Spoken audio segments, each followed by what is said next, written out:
Kolay gelsin. Kolay gelsin. Nasıl sorular? Aynı zamanda öğretici değil mi? Yani sadece sınav olarak bakmayın, öyle değil mi? Evet. Bir tanesi buraya en çok ben hazırlandım diyen biri var mı? Öyle mi?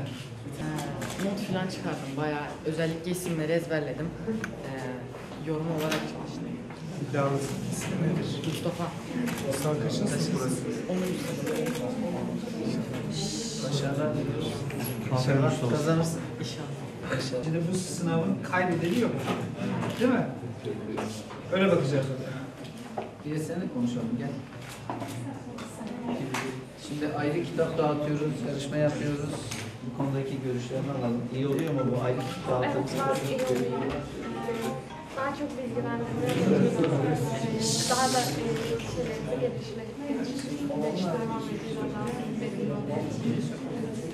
Dağıtılmaya devam edelim mi? Evet. Peki. Teşekkür ederim. O kendine kalmış. Kolay nasıl? Kolay mı? Güzel. O zaman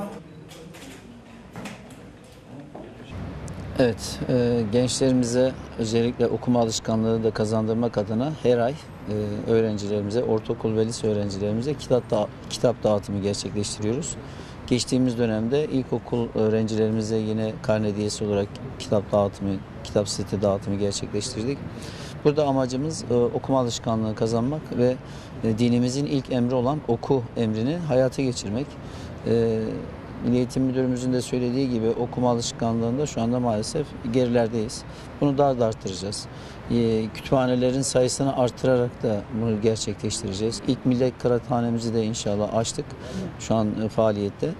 Bu faaliyetimizde her ay dağıttığımız kitaplardan ayrıca öğrenciler arasında bir sınav yaparak bu sınavı kazanan, aslında sınavı herkes kazanıyor ama bazılarını ödüllendiriyoruz, öyle söyleyelim. İşte daha önce Konya'ya gönderdik, bisiklet hediye ettik, eşofman takımı hediye ettik. Daha önce 197 öğrencimizi Umre'ye gönderdik.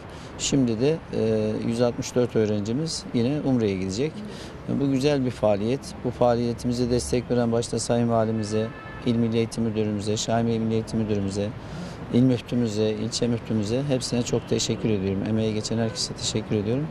İnşallah bu tür faaliyetlerimizi artırarak devam ettireceğiz. tabii öncelikle biz ilk emri oku olan bir medeniyetin mensuplarıyız, bir dinin mensuplarıyız.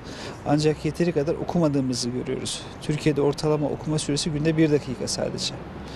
Bununla ilgili yapılan her projeyi mutlaka sahipleniyoruz ve çok önemsiyoruz. Bu anlamda da Şahinbey Belediye'mizin gerçekten hem ilçe hem de il protokol olarak valimizle de yaptığı protokolde binlerce öğrencimize okuma imkanı sağlıyor. Bu da onlardan bir tanesi. Çok önemsiyoruz. Çocuklarımız gördüğünüz çok heyecanlılar. Hepsi Umre'ye gitme konusunda hevesliler. 46 bin öğrenci, 66 lisede bugün büyük bir heyecan var. Onların geçmişlerini tanımaları okuma vesilesiyle çok önemli.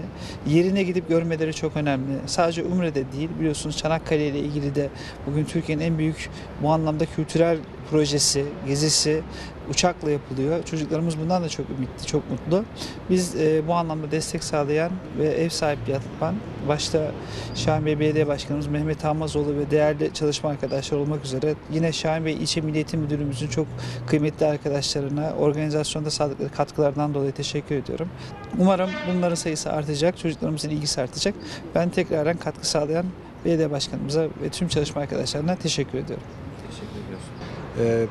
3 yıldır yapmış olduğumuz bir projedir. Şahinbey Belediye'miz çok teşekkür ediyoruz kendisine. Tırlar dolusu kitaplar okullarımıza dağıtılıyor ve bu kitapların tamamı gençlerimizde, çocuklarımızda kalıyor. Şahinbey'de, tabii ki doğal olarak Gaziantep'te okumanın vermiş olduğu o haz, o mutluluk ve doğal sonuçları Gaziantep'i çok farklı yerlere taşıyacak. Ben çok teşekkür ediyorum Şahinbey Belediye'mize, çalışanlarına, özellikle başkanımıza. Umarım sonucu kutlu olur. Teşekkür ediyorum. Sağ olun.